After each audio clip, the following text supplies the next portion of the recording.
നമസ്കാരം. പൊതുവേ ഞാൻ എൻ്റെ ഒരു ദിവസത്തെ വീഡിയോകൾ ആരംഭിക്കുന്ന അന്താരാഷ്ട്ര വാർത്തകളിലൂടെയാണ്. യുദ്ധമടക്കമുള്ള അന്താരാഷ്ട്ര വിഷയങ്ങൾ അവതരിപ്പിച്ച ശേഷമാണ് മറ്റു വിഷയങ്ങളിലേക്ക് കടക്കുന്നത്. എന്നാൽ നമ്മുടെ നാട്ടിലെ മുഖ്യമന്ത്രിയെ തെരയിൽ നടക്കുന്നതുകൊണ്ട്, ആളുകളുടെ ജിജ്ഞാസ മുഴുവൻ അങ്ങോട്ട് പോകുന്നതുകൊണ്ട്, വളരെ സുപ്രധാനമായ അന്താരാഷ്ട്ര വാർത്തകൾ ഇല്ലാത്തതുകൊണ്ട് ഇന്നലെയും ഇന്നുമൊന്നും ആ വാർത്ത കൊടുത്തില്ല എന്നതാണ് വാസ്തവം. പലപ്പോഴും പല വാർത്തകളും വിട്ടുകളയേണ്ടി വരാറുണ്ട്. പ്രത്യേകിച്ച് നാട്ടിൽ അപ്പനെയും അമ്മയും കാണാൻ വരുന്ന ദിവസങ്ങളിൽ വീഡിയോകൾ ചെയ്യാൻ പരിമിതികളുണ്ട്. ഇന്നത്തെ അവസ്ഥ അങ്ങനെയാണ്. ഇതിനൊരു നമ്മുടെ ഇച്ഛാഭംഗം മൂത്ത ഡോക്ടർ സരിൻ എന്തൊക്കെയോ പുലമ്പുന്നത് പലരും എൻ്റെ ശ്രദ്ധയിൽപ്പെടുത്തിയിട്ടുണ്ട്. നമുക്കറിയാം, കോൺഗ്രസിൽ നിന്നും സീറ്റ് കിട്ടാത്തതിൻ്റെ വേദനയിൽ CPM-ലേക്ക് പോയതാണ്. അവിടെ ചെന്നിട്ട് സീറ്റ് കിട്ടിയില്ല എന്ന് മാത്രമല്ല, CPM 8 നിരയിൽ പൊട്ടിത്തകരുകയും ചെയ്തതോടെ വഴിയാധാരമായി. ഇനിയിപ്പോൾ പഴയ ഡോക്ടർ പണി തേച്ചുമിനുക്കി എടുക്കേണ്ട സാഹചര്യമുണ്ട്. UDF സർക്കാരിനെ ഞാൻ വിമർശിക്കുന്നത് കാത്തിരിക്കാൻ ഡോക്ടർ സരിന് കഴിയുന്നില്ല. എൻ്റെ ഒരു രീതി അനുസരിച്ച് ഞാൻ മുഖം നോക്കാതെ വിമർശിക്കുന്ന ആളാണ് ഡോക്ടർ സരിൻ, അറിയാം. അതുകൊണ്ടാണ് ഡോക്ടർ സരിൻ തെരഞ്ഞെടുപ്പ് സമയത്ത് ശോഭാ സുരേന്ദ്രനെ വിജയിപ്പിക്കാൻ വേണ്ടി പിഷാര് തോൽക്കുക എന്ന ലക്ഷ്യത്തിൽ എനിക്ക് ചില നിർദ്ദേശങ്ങളും അഭിപ്രായങ്ങളും വിവരങ്ങളും ഒക്കെ നൽകിയത്. ഇന്നലെ ഞാൻ ചെയ്ത ഒരു വീഡിയോ എടുത്ത് പോസ്റ്റ് ചെയ്തുകൊണ്ട് കോൺഗ്രസ്സുകാരെയും മുസ്ലിം ലീഗിനെയൊക്കെ പ്രകോപിപ്പിക്കാൻ ശ്രമിച്ചത് ഞാനും UDF-ഉം തമ്മിലുള്ള ഒരു ഭിന്നത ഉടനടി ആരംഭിക്കുക എന്ന ലക്ഷ്യത്തിലാണ്. ഇത്തരം കുത്തിത്തിരിപ്പുകളൊക്കെ ഇതിനിടയിൽ നടക്കുമ്പോഴും നമുക്ക് പ്രധാനപ്പെട്ടത് വാർത്തകളാണ്. അതുകൊണ്ട് ഇന്ന് വൈകിയാണെങ്കിലും ഇന്ന് അവസാനത്തെ വീഡിയോയായി അന്താരാഷ്ട്ര വാർത്തയിലേക്ക് കടക്കുകയാണ്. അതിലേക്ക് കടക്കുന്നതിന് മുൻപ് രണ്ട് കാര്യങ്ങൾ ചുരുക്കി പറയാം. ഒന്ന്, പുടിൻ സ്വയം പ്രഖ്യാപിച്ചിരിക്കുന്നു യുക്രൈനുമായുള്ള യുദ്ധം അവസാനിക്കാൻ പോകുന്നുവെന്ന്. എന്തടിസ്ഥാനത്തിലാണ് പുടിൻ പറഞ്ഞതെന്ന് ആർക്കും അറിയില്ല. യുക്രൈൻ അതിനെക്കുറിച്ച് ധാരണയുമില്ല. ഒരുപക്ഷെ അമേരിക്കൻ പ്രസിഡന്റ് ട്രംപ് പിന്മാറിയതുകൊണ്ട് യുക്രൈന് അവരുടെ പ്രവിശ്യമൊക്കെ നഷ്ടപ്പെടുത്തിക്കൊണ്ട് ഒത്തുതീർപ്പിന് കീഴടങ്ങലിന് തയ്യാറാവേണ്ടി വരും എന്നായിരിക്കാം പുടിൻ ഉദ്ദേശിച്ചത്. ഇസ്രായേൽ ലെബനനിൽ ആക്രമണം നടത്തിക്കൊണ്ടിരിക്കുന്നു. അമേരിക്കയും ഇറാനും തമ്മിലുള്ള വെടിനിർത്തൽ തുടരുമ്പോഴും സംഘർഷം തുടരുന്നു. ഏറ്റവും സുപ്രധാനമായ അന്താരാഷ്ട്ര വാർത്ത ബ്രിട്ടനിൽ സംഭവിക്കുന്നതാണ്. ബ്രിട്ടനിൽ കഴിഞ്ഞ ദിവസം ലോക്കൽ കൗൺസിൽ തെരഞ്ഞെടുപ്പ് നടന്നു. ബ്രിട്ടനിൽ ഒട്ടുമിക്ക വർഷങ്ങളിലും കുറേയിടങ്ങളിൽ ലോക്കൽ കൗൺസിൽ തെരഞ്ഞെടുപ്പ് നടക്കാൻ ഒരുമിച്ചല്ല നടക്കുന്നത്. ലണ്ടൻ മേയർ തെരഞ്ഞെടുപ്പൊക്കെ 2028 നടക്കൂ.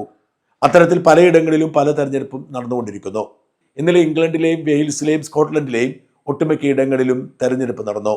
ഈ തെരഞ്ഞെടുപ്പിൽ ഇപ്പോൾ ഭരിച്ചുകൊണ്ടിരിക്കുന്ന ലേബർ പാർട്ടി അതിദയനീയമായി തോറ്റമ്പീരിക്കുന്നു. ലേബർ പാർട്ടി അധികാരത്തിലെത്തിയിട്ട് ഏതാണ്ട് 2 വർഷമാകുന്നു. ജൂലൈ ആകുമ്പോൾ 2 വർഷം പൂർത്തിയാകും.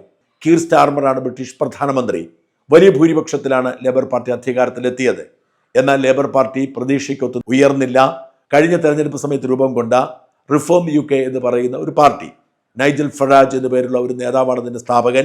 അദ്ദേഹം സ്വന്തമായി തുടങ്ങിയ ഒരു വലതു വംശീയ പാർട്ടിയാണ്. ആ പാർട്ടി അനുനിമിഷം കുതിക്കുകയാണ്. ഇന്നിപ്പോൾ ഒപ്പീനിയൻ പോളിലും മറ്റും ലേബർ പാർട്ടിയെക്കാളും മുഖ്യ പ്രതിപക്ഷമായ കൺസർവേറ്റീവ് പാർട്ടിയെക്കാളും മുമ്പിൽ നിൽക്കുന്ന റിഫോം UK ആണ്. ആ റിഫോം UK ആണ് ഇക്കുറി ഈ ലോക്കൽ കൗൺസിൽ തെരഞ്ഞെടുപ്പിൽ ഏറ്റവും അധികം സീറ്റുകൾ നേടിയത്. ലഭ്യമായിരിക്കുന്ന കണക്കനുസരിച്ച് 1431 ലോക്കൽ കൗൺസിൽ സീറ്റുകൾ റിഫോം UKക്ക് നേടി. ഏതാണ്ട് 100ഓളം സീറ്റുകളായിരുന്നു അവർക്ക് നിലവിലുണ്ടായിരുന്നത്. അതാണ് 1431 ഉയർന്നത്. എന്നാൽ ലേബർ പാർട്ടിക്ക് അവരുടെ കയ്യിലുണ്ടായിരുന്ന 1193 സീറ്റുകൾ നഷ്ടപ്പെട്ടു. 1051 സീറ്റായി കുറഞ്ഞു. എന്ന് വെച്ചാൽ റിഫോം UKക്ക് കിട്ടിയതിൻ്റെ 50% കൂടി കുറവാണ് ഭരണകക്ഷി ലേബർ പാർട്ടിക്ക്. പ്രധാന പ്രതിപക്ഷമായ കൺസർവേറ്റീവുകൾക്ക് 428 സീറ്റുകൾ കുറഞ്ഞ് 785 സീറ്റുണ്ട്. എന്നാൽ കൺസർവേറ്റീവുകളുടെ മുമ്പിൽ ലിബറൽ ഡെമോക്രാറ്റിക് പാർട്ടിക്കാർ 832 സീറ്റ് നേടി. അവർക്ക് 147 സീറ്റ് അധികമാണ്. എന്നുവെച്ചാൽ ലിബറൽ ഡെമോക്രാറ്റുകളും റിഫോം UKയുമാണ് മുമ്പിലെത്തിയിരിക്കുന്നത്. അതുപോലെ തന്നെ ഗ്രീൻ പാർട്ടി മുമ്പിൽ കയറി. ഗ്രീൻ പാർട്ടിക്ക് ആകെപ്പാടെ 50 കൗൺസിൽ സീറ്റേ ഉണ്ടായിരുന്നുള്ളത് 378 അധികമായി കിട്ടി. അതായത് റിഫോം UK എന്ന പാർട്ടിക്കും പരമ്പരാഗത രാഷ്ട്രീയ പാർട്ടികളിൽ അധികാരത്തിലെത്താത്ത ലിബറൽ ഡെമോക്രാറ്റുകളും പരമ്പരാഗത രാഷ്ട്രീയ പാർട്ടികളിൽ എപ്പോഴും താഴെ കിടക്കുന്ന ഗ്രീൻ പാർട്ടിയും മുമ്പിലെത്തുന്നു. റിഫോം UK ഒന്നാമതെത്തുന്നു, ലേബർ പാർട്ടി രണ്ടാമതെത്തുന്നു, കൺസർവേറ്റീവ് പാർട്ടി മൂന്നാമതെത്തുന്നു. വലിയൊരു മാറ്റമാണ് വാസ്തവത്തിൽ ബ്രിട്ടനിൽ സംഭവിച്ചുകൊണ്ടിരിക്കുന്നത്. ഈ മാറ്റത്തെ തുടർന്ന് ബ്രിട്ടീഷ് പ്രധാനമന്ത്രി കീർ സ്റ്റാർമർ രാജിവെക്കണമെന്ന് MP-മാർ ആവശ്യപ്പെട്ടു. തിങ്കളാഴ്ചയോടുകൂടി താൻ രംഗത്തെത്തും, അതിനു മുൻപ് പാർട്ടി പുറത്താക്കിയാൽ നല്ലത് എന്നാണ് ഒരു MP പറഞ്ഞത്. പല MP-മാരും കീർ സ്റ്റാർമറെ പുറത്താക്കാൻ പ്ലോട്ട് ഇടുന്നുണ്ട്. പലരും രംഗത്ത് വരുന്നു. എന്നാൽ ലേബർ പാർട്ടിക്ക് അടിമുടി ക്ഷീണമാണ്. ആകപ്പാട് ലേബർ പാർട്ടിയിൽ സൽപ്പേരുള്ള ഒരേ ഒരു നേതാവ് മാഞ്ചസ്റ്റർ മേയർ ആൻഡി ബേണമാണ്. ആൻഡി ബേണം മാഞ്ചസ്റ്റർ മേയറാണ്. ആൻഡി ബേണം ഇനി MP ആവണം ലേബർ പാർട്ടി നേതാവാകണമെങ്കിൽ. അത്തരത്തിലൊരു നീക്കം നടക്കുന്നു. താൻ ഉടനടി MP ആയി മത്സര രംഗത്തേക്ക് വരികയാണ് എന്ന് ആൻഡി ബേണം പറഞ്ഞിട്ടുണ്ട്. ആന്റി ബേണത്തിന് മാത്രമാണ് ജനപിന്തുണയുള്ളത്. ആന്റി ബേണം നേതാവാകാൻ വന്നാൽ തീർച്ചയായും അത് വലിയ വെല്ലുവിളിയായി മാറുമെന്നും ലേബർ പാർട്ടി ലീഡർഷിപ്പ് മത്സരത്തിൽ കീർ സ്റ്റാർമർ പുറത്താക്കപ്പെടുമെന്നും കണക്ക് കൂട്ടപ്പെടുന്നു.